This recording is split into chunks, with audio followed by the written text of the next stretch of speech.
Students, जैसा कि हमने पिछले लेक्चर में सेक्शन 7.1 और 7.2 किया था, तो आज हम 7.3 भी कवर करेंगे, इंशाल्लाह 7.4 भी कवर करेंगे। तो 7.3 में हमारे पास ग्रेडियंट ऑफ लाइन पासिंग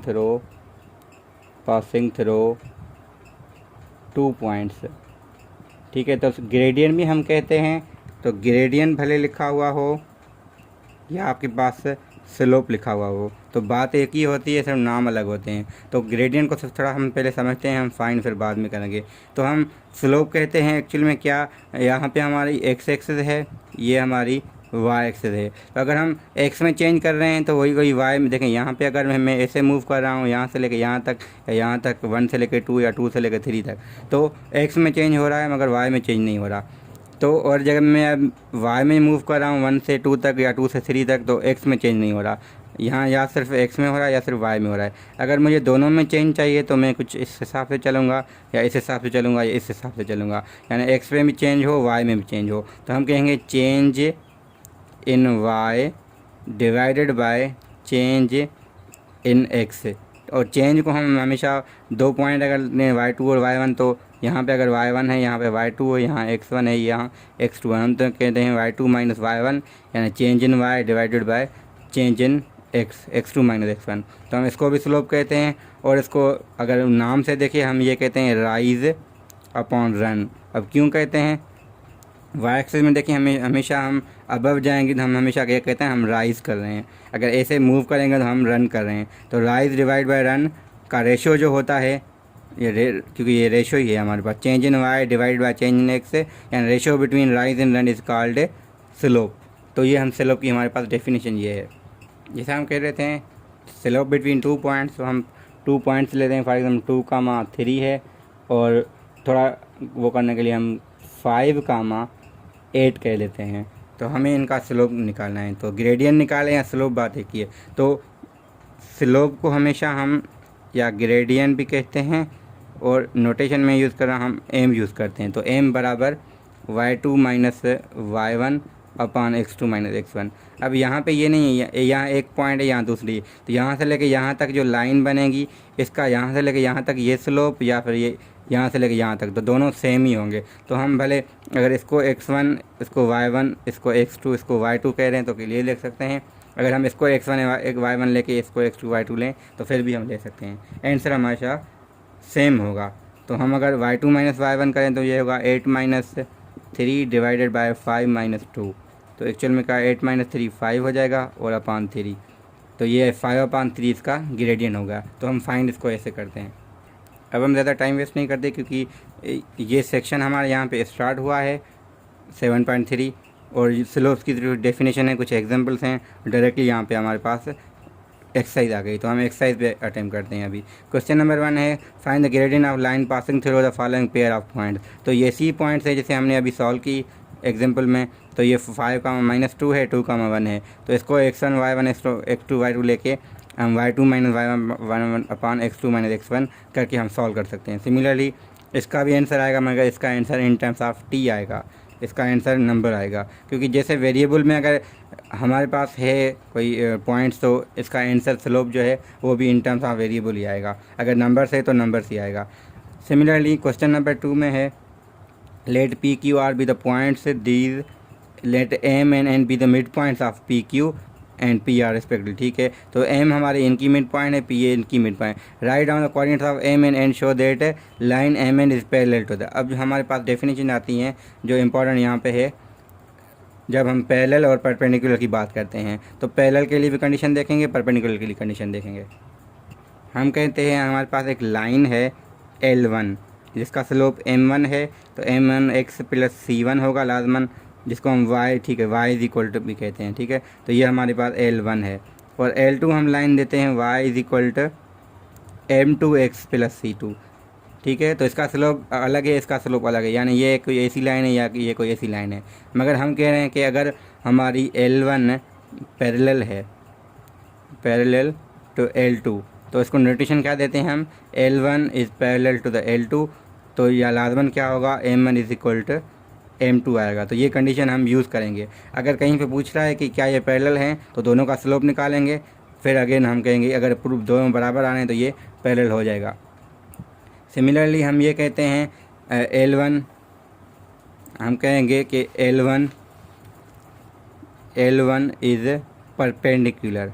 तो स्लोप की डेफिनेशन में पैरेलल और परपेंडिकुलर का कॉन्सेप्ट आता है।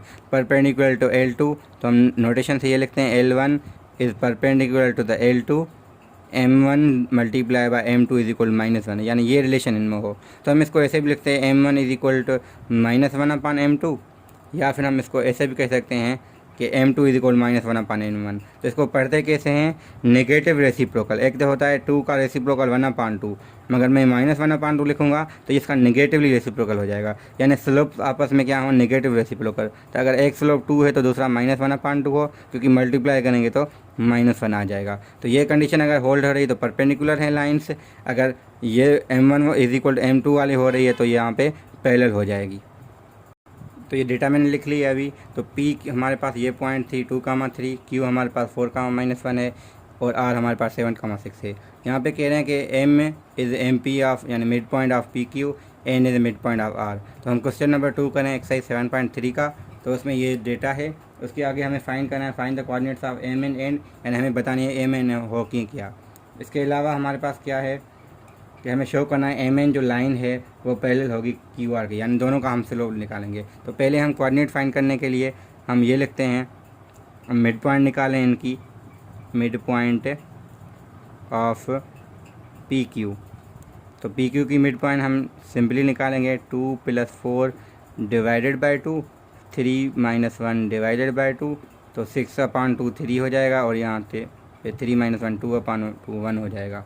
Similarly mid point of PR हम कैसे निकालेंगे, तो इन दोनों का, क्योंकि P और R है, 7 + 2 डिवाइडेड बाई 2 और 3 + 6 डिवाइडेड बाई 2, तो दोनों हो जाएंगे 9/2 और 9/2। अब ये भी आ गया हमारे पास मिड पॉइंट। इसको हम नाम क्या दिया था, इन्होंने इनका नाम M दिया था, इनको नाम N दिया था। तो M N हमें मिल गए हैं। अब हमें क्या करना है, ये कोऑर्डिनेट्स आने, यानी हमारा सवाल कोऑर्डिनेट्स वाला हो गया कि M और N के जो मिड पॉइंट हमारी थी वो हमने कोऑर्डिनेट उसके फाइंड कर लिए हैं। अब हमें प्रूफ करना है कि M N is perpendicular to the parallel to the QR। अब M N और QR, तो यहाँ पे अगर हम इसको, हमें अभी शो करना है, क्या करना है, M N को शो पैरेलल है QR के साथ, ठीक है। तो पहले QR का स्लोप निकालें और M N का स्लोप निकालें।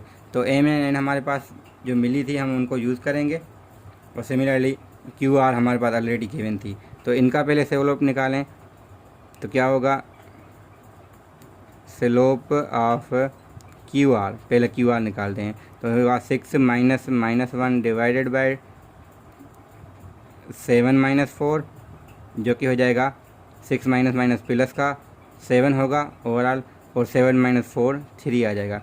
और अगर हम उसको सॉल्व करें, जो हमारे पास पहले था, हमने एक निकाली थी 3,1, दूसरी निकाली थी 9/2 और 9/2 दोनों। तो इनका जो स्लोप होगा M एंड N का, तो वो क्या हो जाएगा, 9/2 - 1 डिवाइडेड बाय 9/2 - 3, ठीक है। तो यहाँ पे अगर LCM निकालें न्यूमरेटर में तो 2 आ जाएगी सिंपली। तो ऊपर आ रहा है 9 - 2 7/2, नीचे आ रहा है 3/2, ठीक है। तो 2 कैंसिल होके 7/3 आ गया। तो चेक कर सकते हैं आप, स्लोप सिर्फ निकालना है, इनका स्लोप निकालना है, इनका निकालना है, तो दोनों स्लोप्स बराबर आ गए, यानी ये शो हो गया कि ये आपस में पैरेलल हैं, M N and QR। तो क्वेश्चन नंबर 2 हमारा यहाँ पे कंप्लीट हो गया। अच्छा, क्वेश्चन 3 को देखें तो यहाँ पे कह रहे हैं given there the points are collinear. अब कोलिनियर का कॉन्सेप्ट ये है, अगर हमारे पास कोलिनियर का कॉन्सेप्ट क्या है हमारे पास, कि अगर हम कहते हैं ये लाइन है, तो एक ये पॉइंट है, ये पॉइंट है, ये पॉइंट है, अगर ये कोलिनियर होंगी तो इनका स्लोप बराबर होगा, ठीक है। एक तो ये है कि दो लाइनें हैं वो आपस में पैरेलल हों। पॉइंट्स कोलिनियर कब होती हैं, जब वो एक ही लाइन पे हो। अगर एक ही लाइन पे हो, देखें यहाँ पे एक लाइन, ये पॉइंट भी हैं, ये भी हैं, तो ये आपस में कोलिनियर नहीं होंगी, ये वाली तीनों होंगी, और ये आपस में नॉन कोलिनियर होगी। तो कोलिनियर वो कहलाती है जिनका स्लोप सेम हो, यानी एक ही लाइन पे होंगी तो ऑब्वियसली उनका स्लोप सेम आएगा। तो ये इसमें कॉन्सेप्ट हमें यूज़ करना। अब यहाँ पे हम इसको सॉल्व नहीं कर रहे हैं, सिर्फ मैं कॉन्सेप्ट ये दे रहा हूँ कि यहाँ पे क्या कह रहे हैं करना है। गिवन दैट ये पॉइंट कोलिनियर है तो इनका स्लोप निकालना है, इनका स्लोप निकालना है। तो इन दोनों का स्लोप इन दोनों का इक्वल करके हमें वैल्यू ऑफ टी निकालनी है। फिर दूसरे में शो करना है कि ये कोलिनियर हैं, तो अब हमें प्रूफ जो है ना इनका स्लोप बराबर आएगा। वहाँ पे बराबर रखना है, यहाँ पे बराबर आना चाहिए, थोड़ा ये फ़र्क है। क्योंकि जब कोलिनियर होती हैं तो हम बराबर दोनों को लेते हैं। अगर वो कहें शो करें कि कोलिनियर हैं तो बराबर आना चाहिए। थोड़ा मतलब लफ्ज़ों में जैसे मैं फ़र्क कर रहा हूँ तो वही इनका कॉन्सेप्ट में भी यही फ़र्क है। कोलिनियर की कंडीशन यही है कि दोनों का स्लोप बराबर होना चाहिए। अब यहाँ पे हम बराबर सेट करके रखेंगे, यहाँ पे हमारा बराबर आना चाहिए। सिमिलरली क्वेश्चन 5 क्या है, given that points are collinear find the possible way. तो सेम कॉन्सेप्ट है, यहाँ पे लीनियर इक्वेशन आ रही थी पहले, अभी हमारे पास क्वाड्रेटिक इक्वेशन आएगी क्योंकि पॉइंट्स हमारे पास क्वाड्रेटिक में है। अब क्वेश्चन नंबर 6 में ये 3 points in terms of T हैं और को 4 पॉइंट्स, ठीक है। If A B is parallel to C D find the possible way. अब पैरेलल का वही कॉन्सेप्ट, तो हमें M1 और यानी ए बी का स्लोप निकालना है। वो कैसे निकालेंगे, 2t - 3t upon t² - t, और बाकी जो है C D D 1 - t upon 1 जो यानी इनका स्लोप निकालना है अगेन। तो ये स्लोप और ये स्लोप, इन दोनों के स्लोप को इक्वेट करके हमें वैल्यू ऑफ टी मिल जाएगी।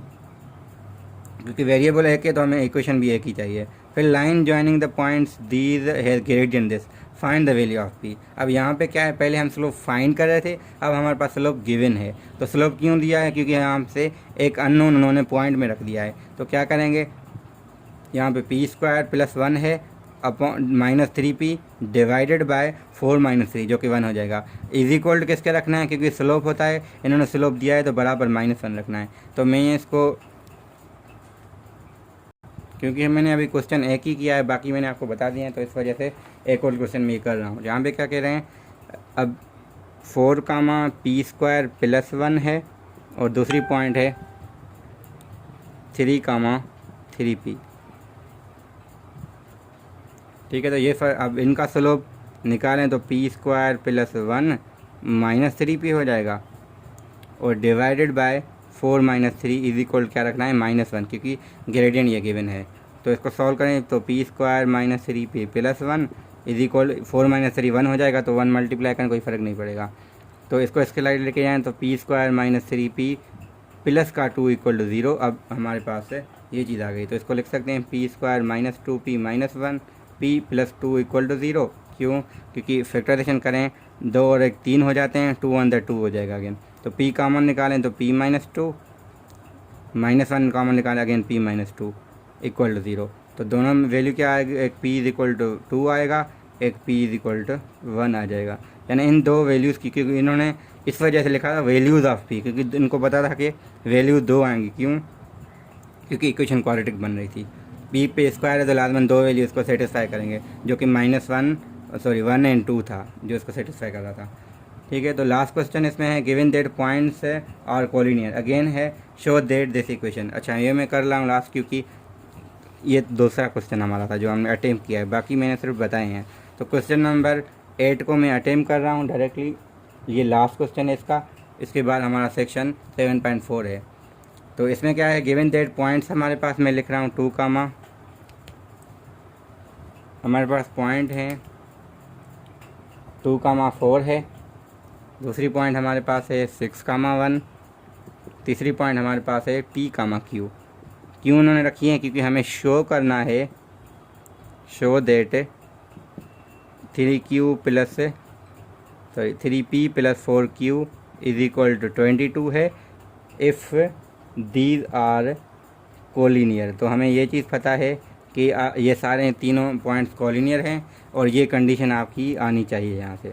तो कोलिनियर के लिए सेम कॉन्सेप्ट बार बार मैंने यही बताया कि क्वेश्चन 3 और 4 में, हमने 5 में भी यही किया। तो 3 क्वेश्चन में पहले भी हम कर चुके हैं, वही चीज़ दोबारा कर रहे हैं, मगर यहाँ पे एक इक्वेशन हमें ड्राइव करनी है।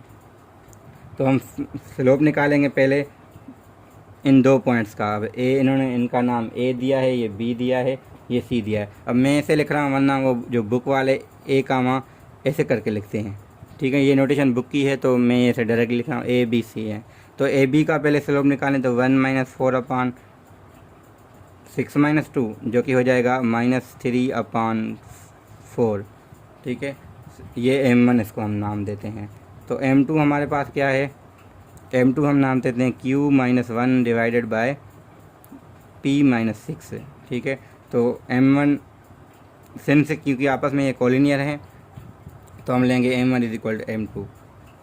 कोलिनियर की वजह से ये a यहाँ पे है, b यहाँ पे होगी, c यहाँ पे, या फिर आगे पीछे भी हो सकती है, मगर कॉन्सेप्ट ये है कि एक ही लाइन पे होंगी, इस वजह से ये कोलिनियर कहलाती हैं।